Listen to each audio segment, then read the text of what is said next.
So this is the Thanksgiving Part 2 video, and we're going to ask some questions regarding Thanksgiving and other Native American culture questions. Hello, this is Marlene, Stuart again. How you doing? A long time ago, I had a nickname, and everybody remembered me as Puggy. So they call me Pug or Puggy. So you want to come home now, at my age I am now, people still call me by my nickname, which I love.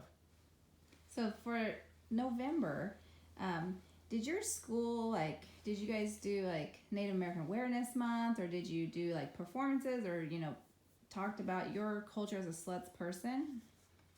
I remember one incident we had in class, and we made a brown bag, and we cut holes in it for arms, and we wore it like a vest, and we put feathers on it, and we made a headband with feathers on it. I think it's in the yearbook, and we would that was our native clothing we wore. Then one was like a gunny sack. I think it was a gunny sack dress that they made out of a gunny sack, and then they made it to a native dress. And so that might be in the yearbook too, when we was in elementary school. It was in Siletz, Oregon. So you weren't able to share your true Siletz native culture. Where did you share your regalia, your dances, your language, your songs? We went to powwows. We did parades in Newport, Albany, Oregon.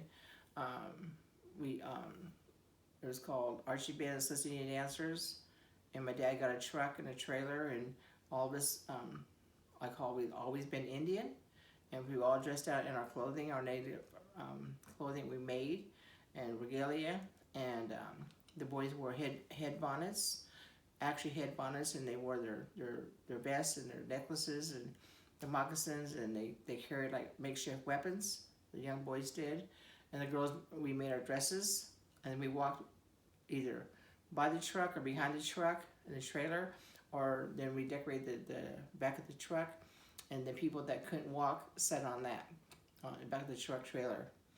And we did the parades in Newport, Philomath, Oregon, Albany again. We did some stuff at State Fair too, to show that we did native dancing there too.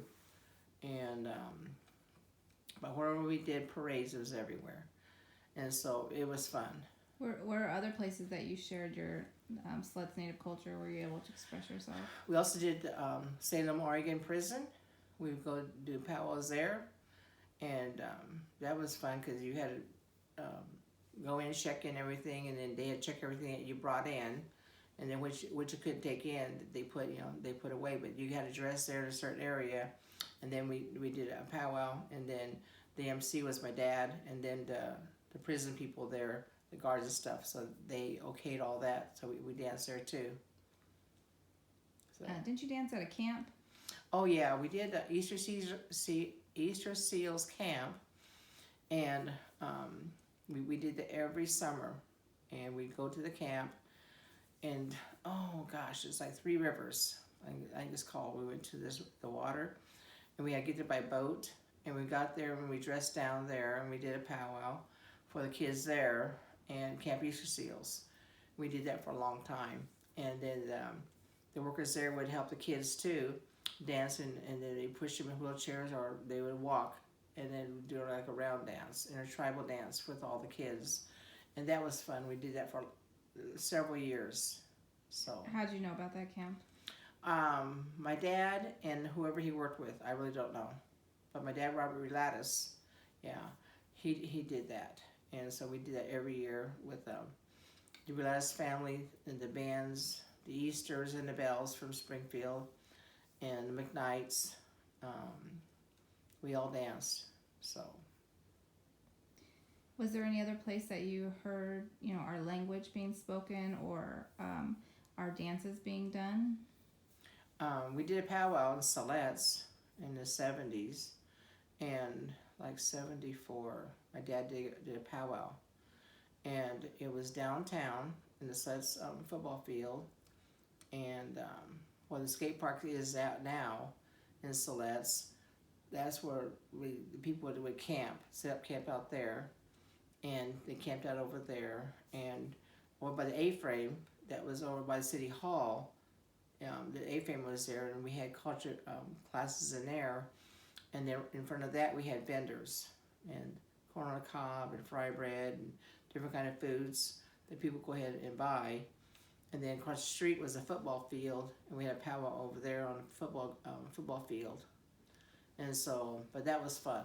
It was downtown in Siletz, Oregon, like in 1974, seems like. Where did you hear your native language spoken?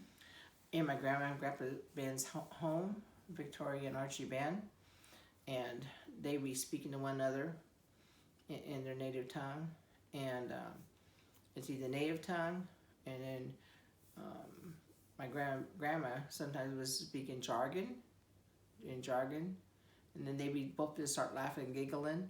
It's like, what'd you say? What'd you say? Tell us what you're saying, you know? And then grandma would say something again, you know, and grandpa would just laugh, you know? And then somebody came in, another person that came in, understood the language, they would speak with them in their native tongue, or grandma would say something in jargon. I can hear it, but I cannot speak it. Why didn't you ever learn your language? Well, we were not taught at home, and Mom did never speak it. My mom actually Rilatos, and that's her mom and dad, Victoria and Archie band. I hear Uncle Harrison speak in jargon, and but we were never taught at home.